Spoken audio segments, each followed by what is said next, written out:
जब भी कोई नया ऐप डाउनलोड करते हैं तो हम सब एक काम जरूर करते हैं, बिना पढ़े टर्म्स ऑफ सर्विस पर आई अग्री क्लिक कर देते हैं, है ना? पर कभी सोचा है कि उस लंबे चौड़े लीगल डॉक्यूमेंट में आखिर लिखा क्या होता है? आज हम गूगल पे इंडिया की उन्हीं शर्तों की गहराई में उतरेंगे और समझेंगे कि जब हम पे बटन दबाते हैं तो पर्दे के पीछे असल में होता क्या है। ये हम सबकी कहानी है ना? लेकिन कभी कभी ये छोटी सी आदत बड़ी मुश्किल खड़ी कर सकती है। तो चलिए इस आदत को थोड़ा बदलते हैं। हम उन कानूनी शर्तों को एकदम आसान भाषा में तोड़कर समझेंगे जिन्हें शायद हमने पहले नज़रअंदाज कर दिया था, ताकि अगली बार जब पेमेंट करें तो पूरे भरोसे के साथ करें। तो चलिए सीधे मुद्दे पर आते हैं। अगर इस पूरी बातचीत से सिर्फ एक बात याद रखनी हो तो वो ये है, गूगल पे आपका बैंक नहीं है। नहीं, बिल्कुल नहीं। ये एक मैसेंजर है, एक डाकिया। और यकीन मानिए, ये फर्क समझना ही सबसे ज्यादा जरूरी है। अब जरा इस स्लाइड को देखिए, ये पूरी कहानी साफ कर देती है। गूगल पे को एक डिलीवरी सर्विस की तरह समझिए, जो आपके बैंक से पेमेंट का मैसेज लेकर किसी और के बैंक तक पहुंचाता है। मतलब वो आपके पैसों को छूता तक नहीं है, ना ही उन्हें अपने पास लगता है। असली काम यानी पैसा काटना, भेजना और उसकी गारंटी लेना, वो तो बैंक करते हैं। गूगल पे तो सिर्फ एक टेक्नोलॉजी प्लेटफॉर्म है जो इस काम को आसान बना रहा है। तो असल में होता क्या है? चलिए एक एग्जाम्पल लेते हैं। मान लीजिए किसी दोस्त को 1000 रुपए भेजे। जैसे ही जीपे पर पे दबाया, जीपे ने क्या किया? उसने फौरन आपके बैंक को एक निर्देश भेजा कि भाई इस अकाउंट से पैसे डेबिट करो, और दोस्त के बैंक को निर्देश भेजा कि इस अकाउंट में क्रेडिट करो। पैसा असल में एक बैंक से दूसरे बैंक में जाता है।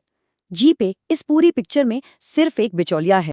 और ये बात मैं नहीं कह रहा, ये लाइन तो सीधे गूगल पे के टर्म्स ऑफ सर्विस से उठाई गई हैं। ये साफ साफ कहता है कि पैसों पर गूगल का कोई कंट्रोल नहीं है और ना ही वो उसकी कोई गारंटी लेता है। पैसे की सुरक्षा की पूरी जिम्मेदारी सिर्फ और सिर्फ बैंक की है। अच्छा, अब आगे बढ़ते हैं। गूगल पे सिर्फ पैसे भेजने तक ही तो सीमित नहीं है। ये एक टूल बॉक्स जैसा है जिसमें कई तरह की सुविधाएं हैं। लेकिन मजेदार बात यह है कि टूल बॉक्स तो गूगल का है, पर उसके अंदर रखे ज्यादातर टूल्स किसी और कंपनी के हैं। चलिए देखते हैं कि इसका मतलब क्या है। मान लीजिए बिजली का बिल भरना है या फोन रिचार्ज करना है। जीपे आपकी बिजली कंपनी के सिस्टम से बिल की जानकारी उठाकर दिखाता है और आपकी पेमेंट उन तक पहुंचा देता है। बस अगर पेमेंट करने के बाद भी बिल अपडेट नहीं हुआ तो इसमें जीपे की कोई गलती नहीं है। आपको सीधे अपनी बिजली कंपनी से ही बात करनी होगी। आपने जीपे पर लोन या क्रेडिट कार्ड के ऑफर्स तो देखे होंगे। यहाँ ये समझना बहुत जरूरी है कि लोन गूगल नहीं दे रहा। जीपे सिर्फ एक बाजार की तरह है जहाँ बैंक और एनबीएफसीज अपने प्रोडक्ट्स दिखाते हैं। लोन मिलेगा या नहीं, ब्याज कितना होगा, ये सारे के सारे फैसले वो बैंक या एनबीएफसी ही लेता है। और यही कहानी डिजिटल गोल्ड पर भी लागू होती है। जीपे के जरिए जब हम सोना खरीदते हैं तो असल में हम एमएमटीसी पैम जैसी कंपनी से खरीद रहे होते हैं। जीपे सिर्फ एक काउंटर है, दुकान का मालिक कोई और है। सोने का दाम क्या है, उसकी शुद्धता और सुरक्षा की सारी जिम्मेदारी उस बेचने वाली कंपनी की है, गूगल की नहीं। तो अब हम ये समझ गए हैं कि अलग अलग सेवाओं में गूगल की भूमिका क्या है।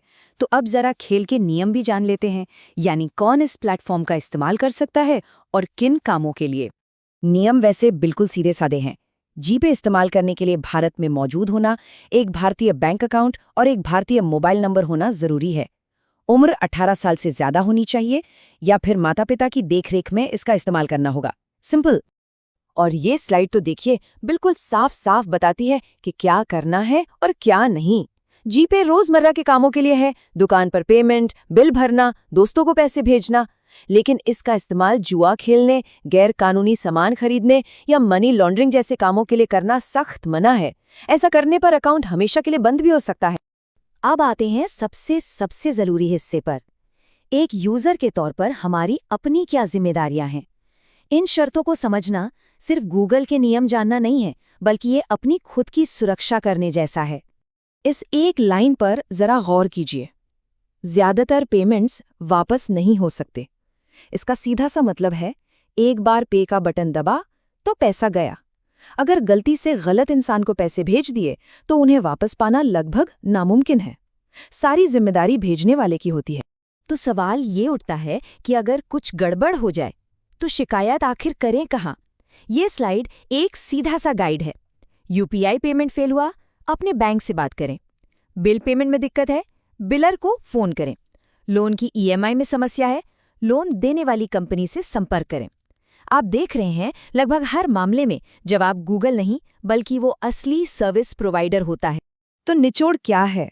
निचोड़ ये है कि हर लेनदेन की बागडोर पूरी तरह से हमारे ही हाथों में है। पेमेंट करने से पहले फोन नंबर या यूपीआई आईडी को 2 बार चेक करने की आदत डालनी ही होगी। अपना यूपीआई पिन किसी भी हाल में किसी से भी शेयर नहीं करना है। और हाँ, जो भी कैशबैक मिलता है उस पर टैक्स की जिम्मेदारी भी हमारी ही है। टर्म्स ऑफ सर्विस में एक फ्रेज बार बार आता है, एज इज बेसिस। अब इसका क्या मतलब है? इसका सीधा सा मतलब है कि गूगल ये सर्विस बिना किसी गारंटी या वारंटी के दे रहा है। अगर जीपे ऐप में किसी गड़बड़ी की वजह से किसी के बिजनेस को कोई नुकसान होता है या डेटा लॉस होता है, तो कानूनी तौर पर गूगल उसके लिए जिम्मेदार नहीं होगा। और देखिए, हम घूम फिर कर वापस वहीं आ गए जहां से हमने शुरू किया था। ये एक लाइन इस पूरी बातचीत का सार है। गूगल पे सिर्फ एक मैसेंजर है, एक डाकिया। लेन-देन में जो भी जोखिम है वो हमारा है, हमारे बैंक का है या उस सर्विस प्रोवाइडर का है जिसके साथ हम डील कर रहे हैं। तो अब जब सारे नियम पता चल गए हैं, तो ये सोचने वाली बात है ना, अगली बार पेमेंट करते वक्त वो कौन सी एक चीज होगी जिसे हम दोबारा जरूर जांचेंगे? फोन नंबर, अमाउंट या यूपीआई आईडी? याद रखिए, ये छोटी सी सावधानी ही हमारी सबसे बड़ी सुरक्षा है।